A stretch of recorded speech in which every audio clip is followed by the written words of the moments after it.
welcome again to the Scaling Up Business Podcast. I'm your host and scaling coach, Bill Gallagher.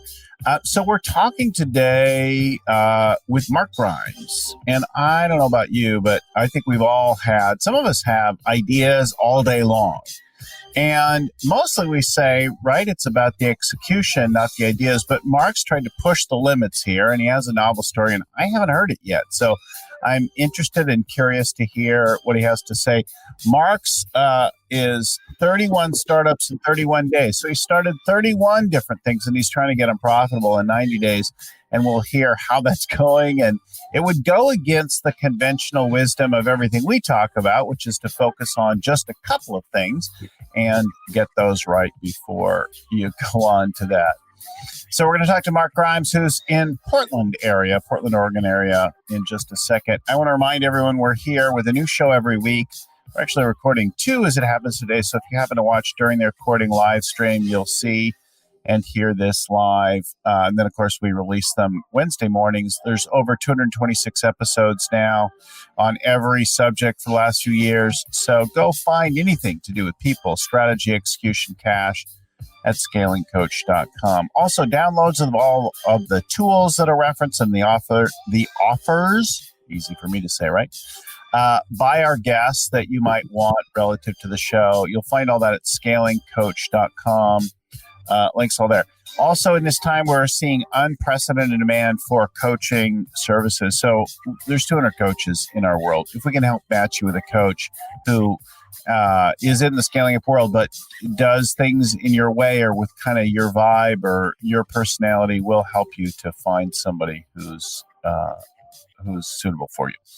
All right. With all that dispensed, Mark Grimes, welcome to the show. Hey, Bill, thanks for having me here. I appreciate it. Mark, I don't even know where to get. It's so far out there, which is why you're on the show. Sure. Startup founder, angel investor, philanthropist. He's worked in creative agency type stuff, had a variety of businesses over the years, and works today coaching, mentoring. I don't even know if I have it all right. You'll correct me.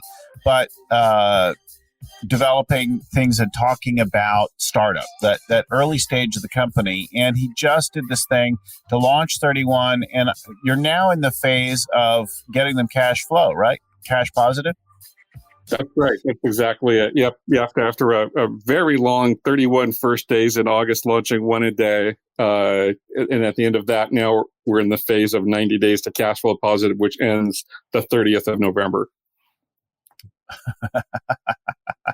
So tell us a little bit more about your background before we get into this story, why you did this and how it's going and like that. Sure. So I started my first company in 1989.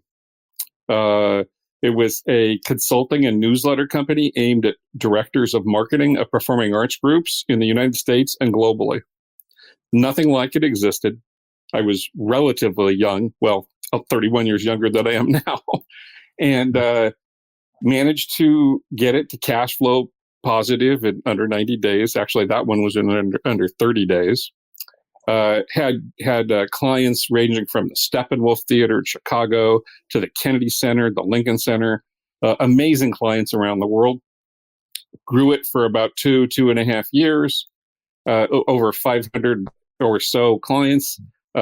Ended up getting particularly bored with it because there was not a lot of there. I mean, there was, but as far as engaging in my time and everything else, kind of got bored with it. So sold it and then moved on to the next thing.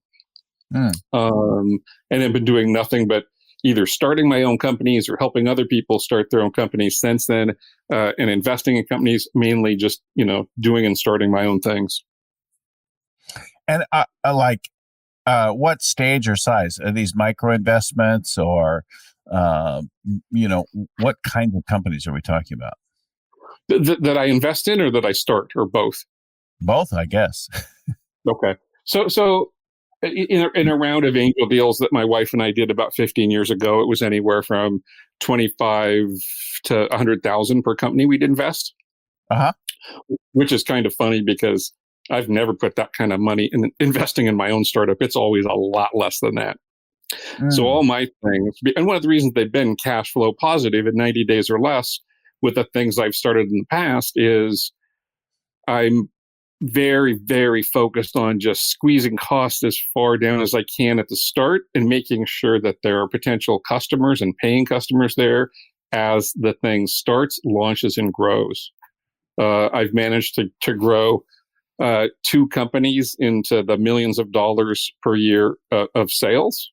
The highest one or the largest one being an interactive advertising agency, which we ran for six and a half years.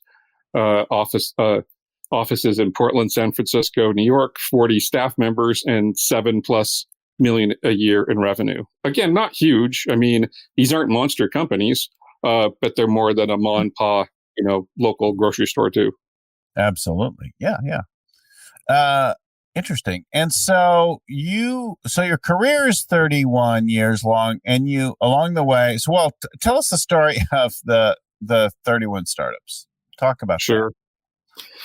that. So I have 2 current existing companies.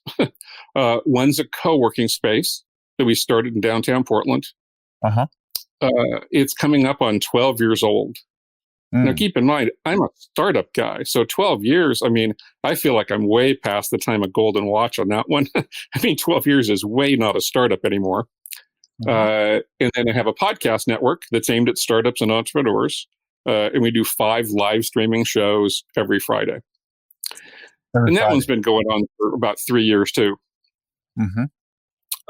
While they still both exist right now, the pandemic changed them both, as it has changed almost everybody's business. And suddenly I found myself with a lot of time at home. Our 3 adult sons are, in their 20s and doing their own things. I've got a list I've been building for, well over a decade at this stage that has over 350 startup ideas, as so many founders do. I mean, I admit to be probably, I've got entrepreneurial ADD, always come up with those ideas, as so many do. And so I was looking through the list and trying to figure out. Write them down, right? Like I go sporadically in and out of writing down, but mostly now I'm like, I just let them go. They come in one ear and out the other. Yeah. Well, that's what I do. I just write them down in a spreadsheet. Yeah. Just jot them down and try to be really clear about it too, because sometimes the notes are so half-assed. I look back, in a month or two, and it's like, what does that even mean? Like what seemed like a good idea at 2 a.m, maybe not 3 months later or 3 years later. So I was looking at the list and decided, and something I've been wanting to do was, it was hard to narrow it down to just 1 or 2 or 3. I finally figured I wanted to do something I've been wanting to do for, quite frankly, a number of years now. So I talked to my wife in June of this year about launching 31 startups in 31 days. Because I knew I had to have, her sign off, because it wasn't going to be, this wasn't a 2-hour side project kind of a gig. And she said, sure. She says, but why don't you not do it in July? Why don't you do it in August? Give yourself a month, build up, get ready. So I'm like, okay, I'll do that. So I gave myself a month and did absolutely nothing to still prepare for it. So I was just as behind the 8 ball in August 1st as I would have been in July. And then August 1st started. And I wanted to start from square one. The whole idea was to do it in public, to build in public, to not have all these side back deals so it would all look good and shiny and neat and pretty. It was to really do it, to show people how to do it with their own ideas. So what does it mean to launch to you? What does that qualify as a launch? That's an excellent question, and nobody's asked that before. Nobody's asked that since August. What is a launch? What is a startup? And what's cash flow positive? Because that's everything I'm doing, right? So nobody's asked those questions yet. So a launch to me, and again, this is going back to what I've done since 1989. A launch to me is saying, here's the business model. I'm now going to talk to X, and that X can, depending on the business, can be 8 potential customers or 20 or 30 potential customers. So the launch is, here's the idea, here's what it does, and then starting to talk to customers right away. That's the launch. The launch doesn't have to certainly be at all a business plan. It doesn't have to be a website. You don't have to have the specific domain ready. You certainly don't have to have it legally registered. If I had to do that at 31 companies, I'd have been 100 or 200 grand in the hole just to say we're going to do the thing. So launch just means really you're beginning to actually work on it with some interaction other than in your head. It's out of your head now, and it's in between you and other people. Exactly. Okay. That's the definition of a launch. Yep. The launch is, it's out of the head, it's on paper or on a website or whatever the case might be here. In this case, Medium and LinkedIn, et cetera, Twitter, whatnot. So the idea is out there. Here's what it is. People are free to steal it and borrow it if they think it's good. They're free to point at it and say that's a bunch of bullshit. Whatever they want to do, I'm fine with that. I'm just doing it publicly, knowing full well that while the goal is to get to 90 days to cash flow positive, once the last one's launched, knowing that all 31 are highly unlikely to get there, but more than one will probably get there. So it's shotgun approach for sure. You're just going to throw out a whole bunch of and see what sticks, right? Throw it up against the wall, as they say. To a certain degree, yeah. I mean, I would like all 31 to get to cash flow positive. That's a goal. I'm not leaving anything for dead until the very last day. I'm not deciding. I'm not going to decide, 70 days in, that one's a goner. I will wait until the end. Now, some may get to no revenue. Some may get to a few hundred in revenue, and some may get to a few thousands in revenue. It's hard to say. We've had people estimate guesses of anywhere from a couple of grand to I think the biggest guess so far is $1.75 million. and I'm pulling for that person to be right, but I don't think it's going to quite hit there either. Okay, so then comes and cash flow positive seems pretty obvious. There's sales greater than 0 and greater than your expenses, right? Exactly. And I could on a cash basis. Yeah, and one could, people would need to take a look at kind of the list of the 31 companies, but obviously you could game the system and the whole thing could be just a game, right? So day one could be, I'm going to launch the red crayon company, and I could buy that box of red crayons for $1, sell it for $2, and I win. It's cash flow positive. Now, I look like a chump and a fool to do something like that, so that's not the idea, but you're right. The idea is you're going to do the thing, you're going to share the thing, and by the way, 100% of all income, all revenue, and all expenses are being done online too, so people can go in and see what's been spent where. But the idea is to try to get it to real cash flow positive and have it build or on its way towards building into what could be a real sustainable business. So let's bring this to life with some examples, maybe not all 31, but let's talk about a few of them before we probe why on earth you would do this. Yeah. Right? So I see number one is Tillamook Axe Company. Yep. What is that all about? Okay. So kind of pre-COVID, actually axe throwing businesses were becoming kind of a thing. Early stage, whether they were separate entities, party-related things, or in some cases, bars and taverns and that kind of thing, though I would not recommend hurling axes and drinking heavily is not really a good combination. And again, to each his own. So I looked at that. I looked at the business. I thought about it. I've still to this day never thrown an axe. Not to this day. So You've never thrown an axe? Not yet. But you saw this and you thought people need more targets. People need good targets, right? Because they're kind of, if you're not a woodworker, you can go out and buy, axes at Home Depot and Amazon, and which I have now since done. So I have them. I just haven't hucked one yet. Okay.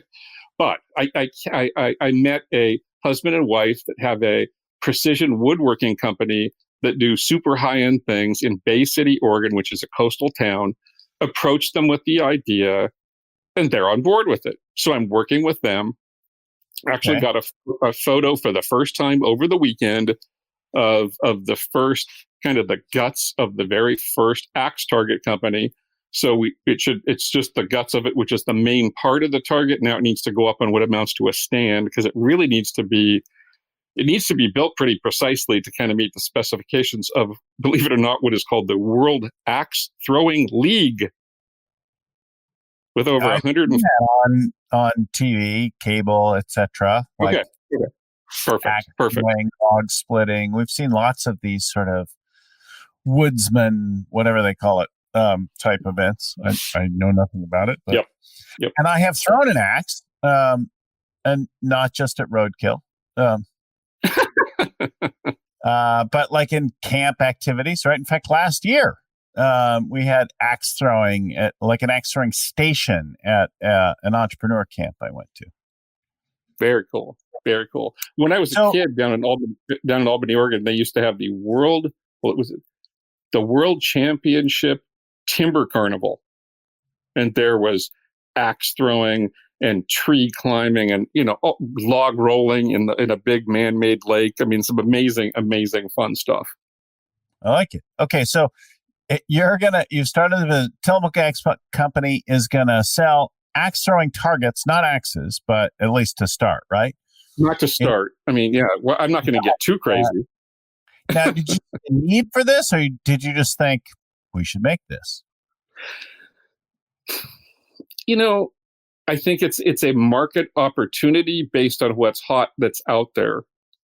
I have a hard time defining an axe throwing target company as what is the problem that it's looking to solve. It is to a certain degree, because it's like, if you're not good at woodworking, you're not going to be able to build this thing to the specs you need it to.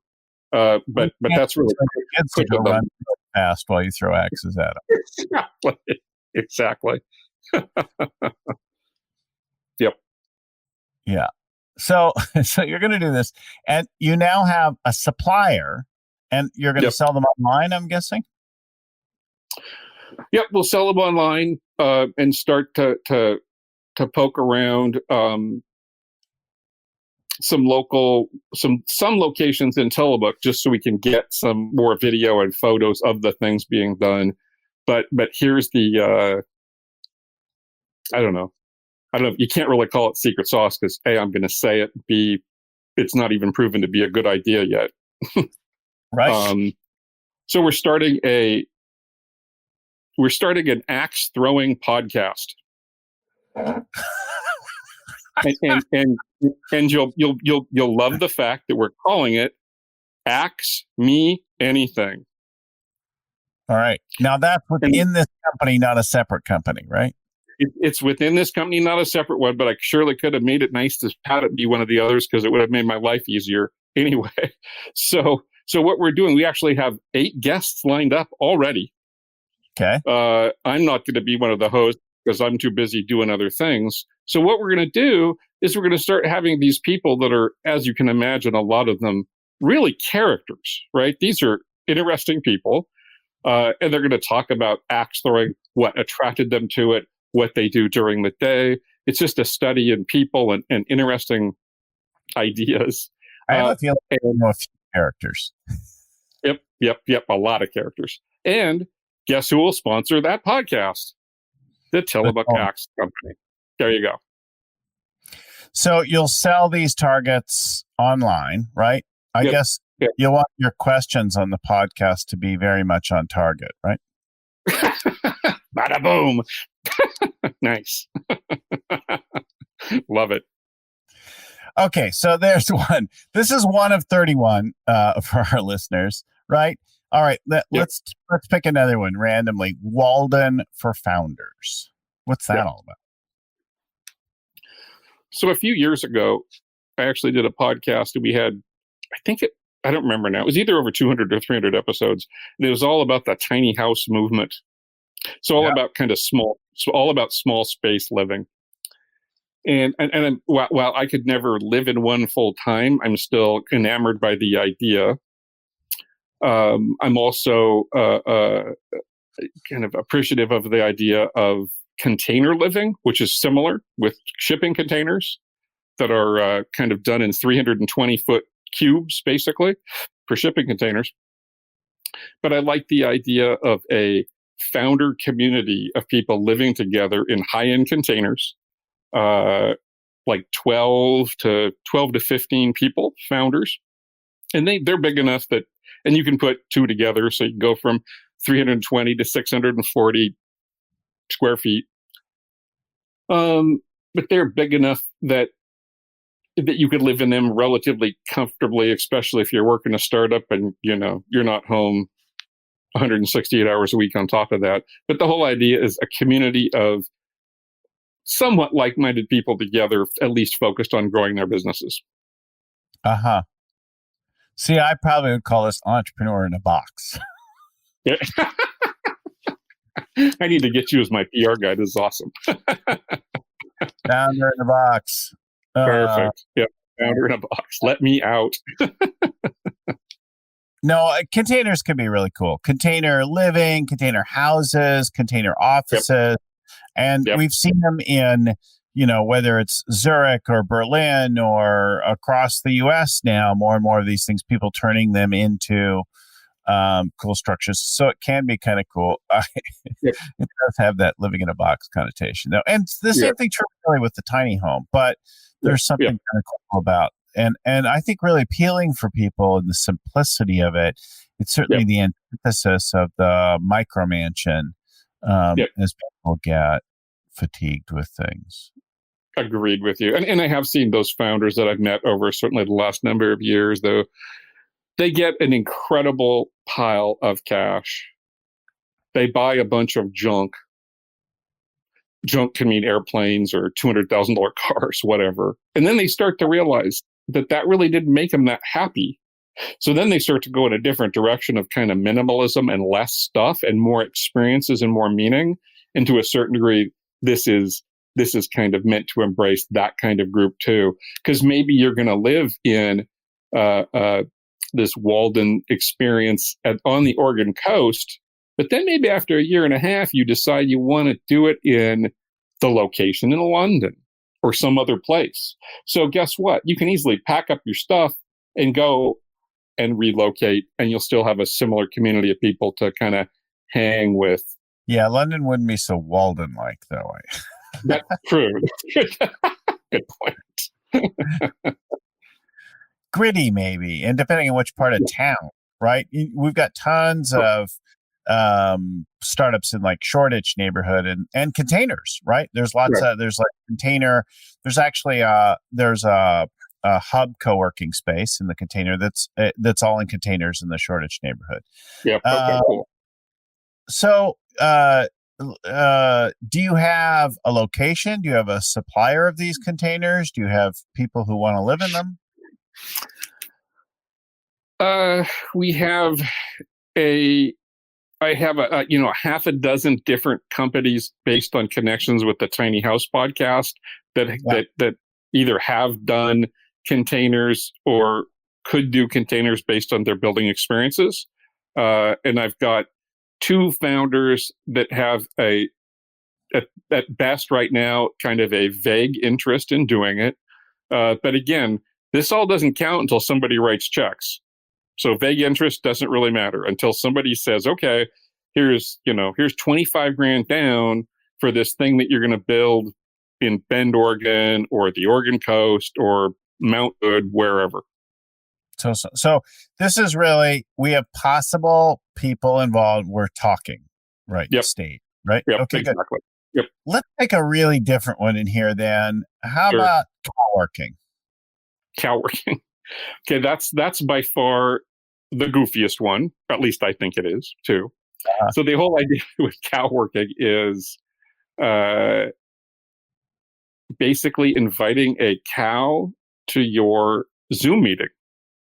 So if you or I were here in a Zoom meeting, and if I was more of a, not a faces for radio guy, but a faces for TV guy, anyway, you'd have you and I here in a Zoom meeting, and all of a sudden Bessie or whoever, somebody would join our meeting, and it would just be some camera for some chunk of time.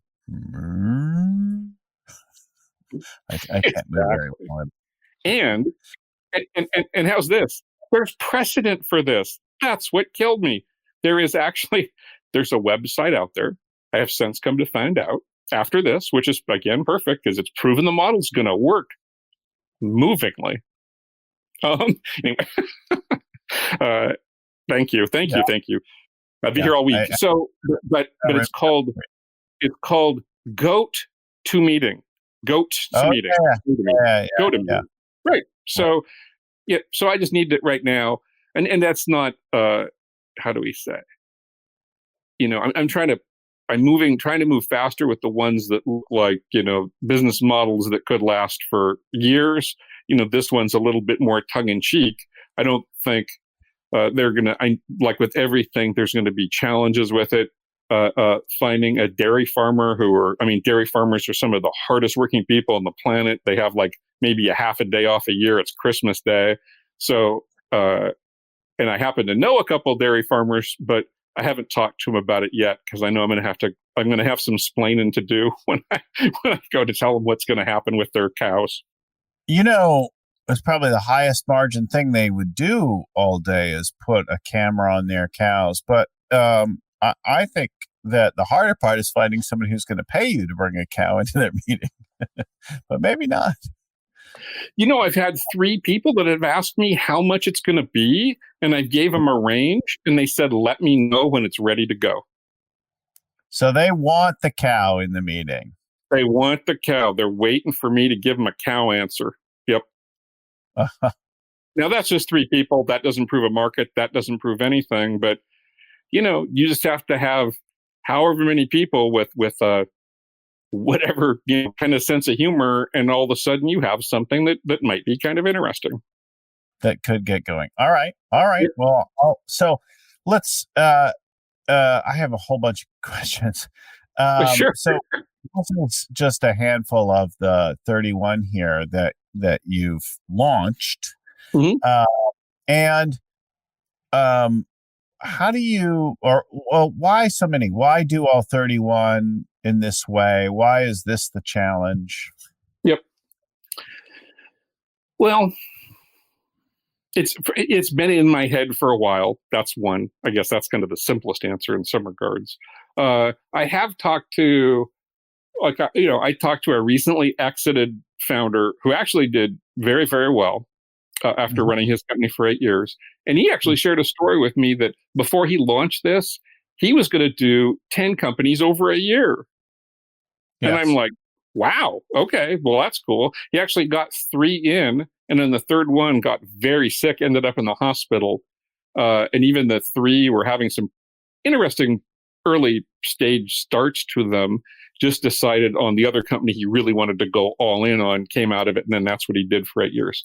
So there are certainly people that have done some amount over some amount of time, larger time frame, be that a year, whatnot. There's something like if you look at Startup Weekend, which is a 72-hour experience of you meet, everybody pitches ideas, you form teams on a Friday night. The teams go about building their things, and then they have something that's an MVP by Sunday night. Some of them even have revenue. So there's Startup Weekend, which is again a 72-hour experience. So there's a lot of things around this. So 31 was literally, again, because I wanted to do 1 a day a month, and I guess I was silly enough to want to do it on a 31-day month rather than February and keep it to 28. Yes. Okay. So. Well, I mean, we know this from other realms, right? We've seen people run a marathon every week for 50 weeks. We've seen people run a marathon every day, even for some period of time. Sure. And so extreme things is kind of cool to test the limits of what we know and understand. You get that, the challenge of it. But then, okay, so you launch one. Now I've got 31 conversations, ideas, projects, initiatives going.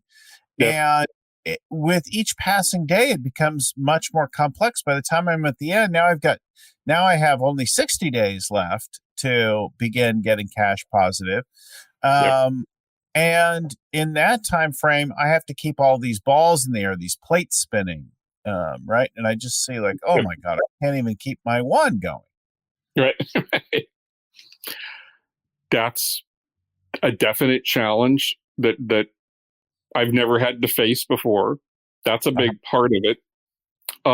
There are people that are following this, some of whom that want to be on quote unquote teams, even though nobody quite knows what that means yet. So I hope to be able to create a situation where teams might be a split of net revenue for that specific idea. It's certainly not going to be a situation where I start even beginning to even think about managing 31 teams, because that sounds like its own other level of nightmare too. It needs to be as flat as possible when it comes to management of this, and the teams and the individuals need to self-organize. But you're right; it was and has been complex up until now, and will only get more so. Although I'm also trying to keep the day-to-day execution of things down to what is the one thing that needs to happen next before the next one thing that needs to happen after that. So in a lot of ways, I am doing this differently than I've done any other company I've started, obviously, since 1989, because I would be way deep into one right now. We're 60 days in right now. I'd be super deep into one, and instead, I'm still steps into, quite a few of them, but not even all of them. So, but I'm not complaining because, I'm the one that made it happen. So if I was going to do 10 startups like your friend over a year, Yeah. I would pull together 10 different leaders and build 10 teams to work on the 10 ideas. I would launch each of them, and I would only be hands up. But it sounds like you're actually doing calls and networking and things like that, not simply giving an idea and marrying that with a leader or leaders to go charge it. Is that right? That's totally correct. Yeah, there was no way to say I'm going to find 31 people, let alone 31 teams of 3 people to really run with something. That just wasn't a. I don't think that was a realistic possibility either. So what I'd like to do is get it to a stage where a small team that likes the idea can do some small tasks and chores towards getting it to the next level, and then maybe it can generate enough revenue to bring on the team to build the company into something more. Uh-huh. Now, so what's off limits? Are you you're not actually like buying cows or making prototypes or making axe targets or things like that yourself, right? Exactly. That's just it. Yeah, I'm not out there making major purchases. I'm not building manufacturing situations. I'm finding people that can do it and provide that, and trying to provide enough potential upside in some cases too, that if it works, like with the axe throwing target company, it'll benefit the company we're partnering with to build it and to hire people and to help their company grow as well. So it seems like that there's a fair amount of kind of self-referential stuff in here. So you've got exiting, and you've got startup housing, and there's quite a bit that's around this whole world that's there, right?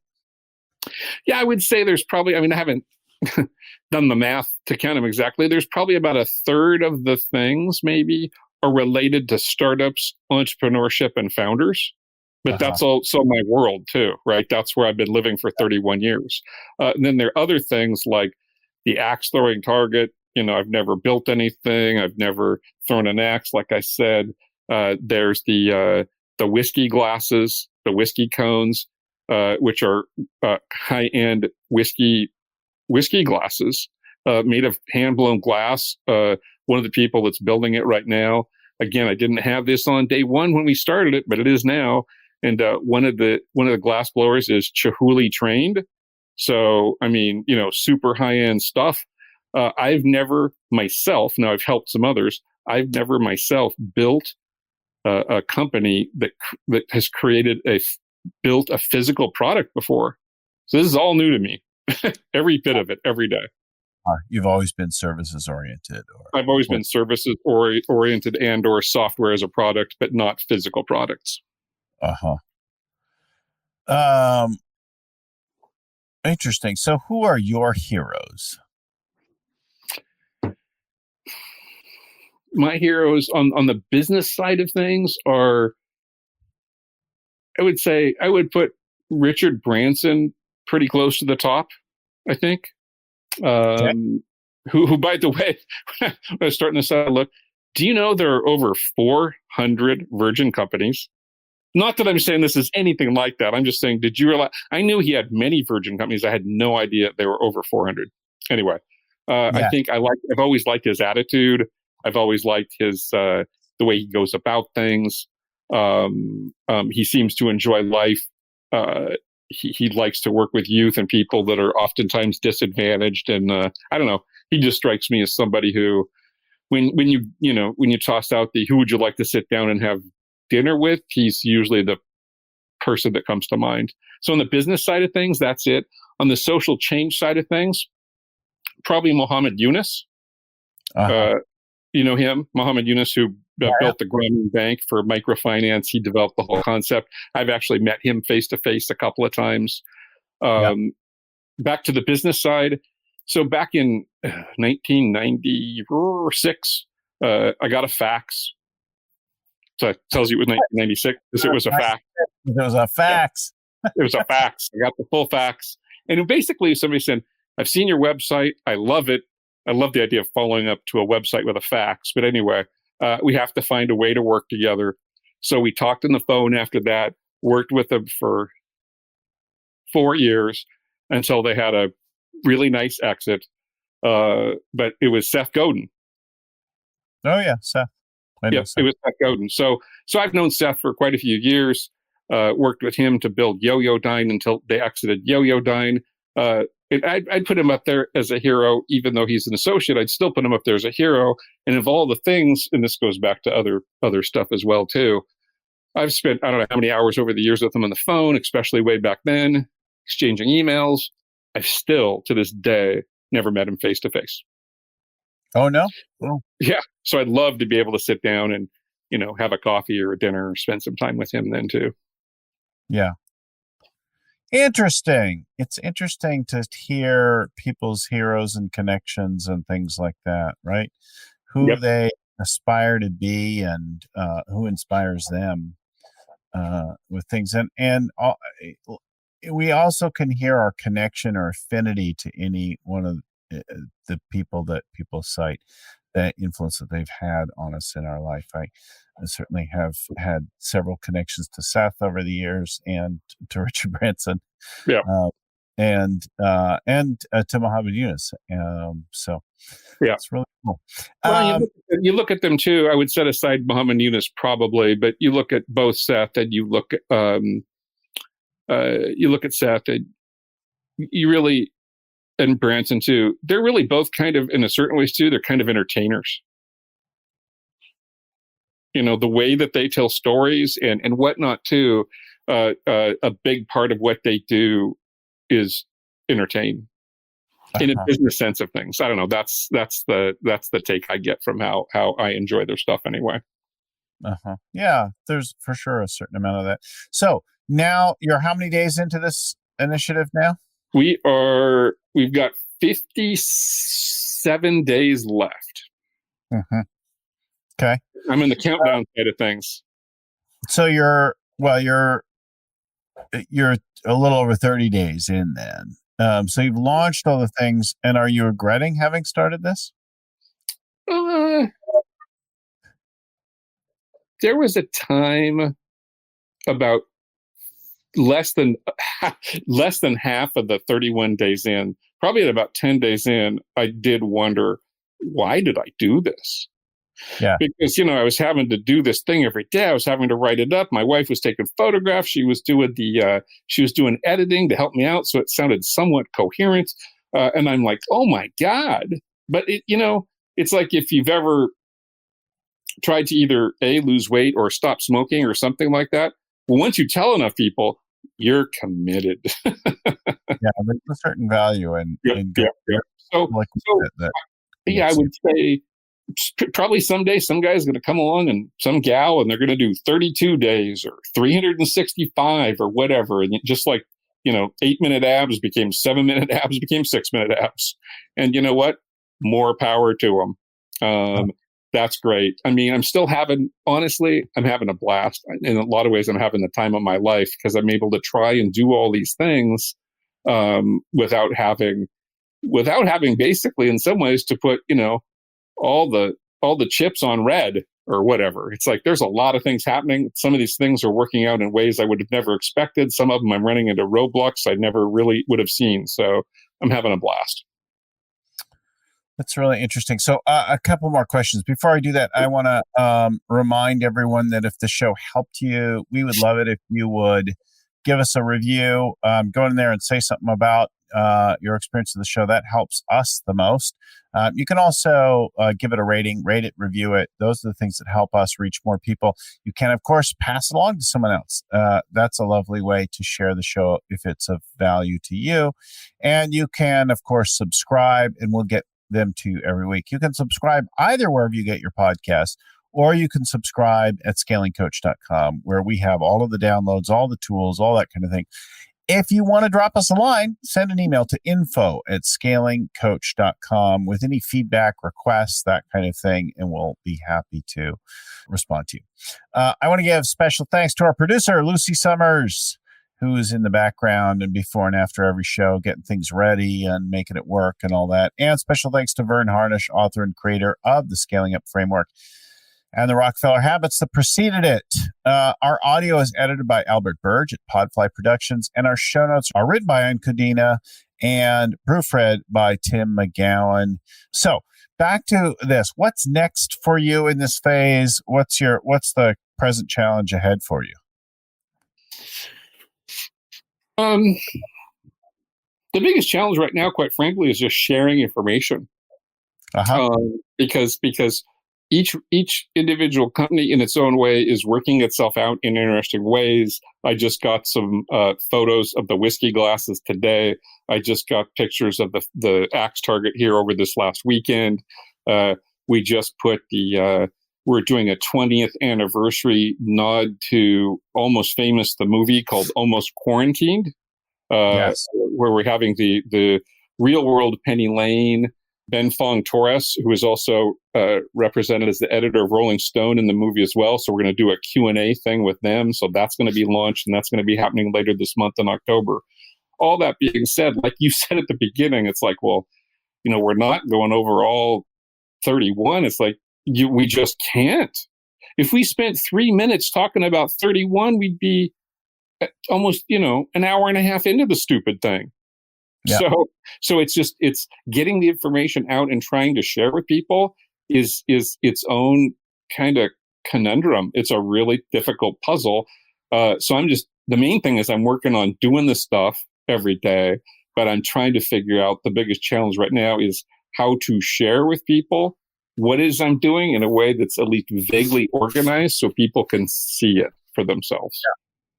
Well, so to tell our listeners, if you want to see what's happening, you want to look at some of the rest of these that we didn't talk about or see how things are going, you should go to 90 Days to Cash Flow Positive. We'll put that link up there, 90 Days to Cash Flow Positive. We'll also put it in the show notes and stuff so you can read it and find out all about it. Oh, Mark, I want to thank you for coming on the show and sharing with us all about your wacky and fascinating project. It will be interesting to see how things are going. It is definitely high on quirk factor, and and I think that's cool. So thanks again for making it a good conversation. Well, Bill, thanks for having me. Lucy, thanks for producing the show. I appreciate that. And, to all the listeners out there, especially some of the newly unemployed 55 million of you in the United States, if I can try to do this with 31 companies, you have that one idea. You don't have to have the business plan. You don't have to raise money. You just have to get it going. So good luck to you. And if I can help with anything, please reach out. All right. Thanks, everyone. We'll talk to you again next week. Thanks, and keep scaling up.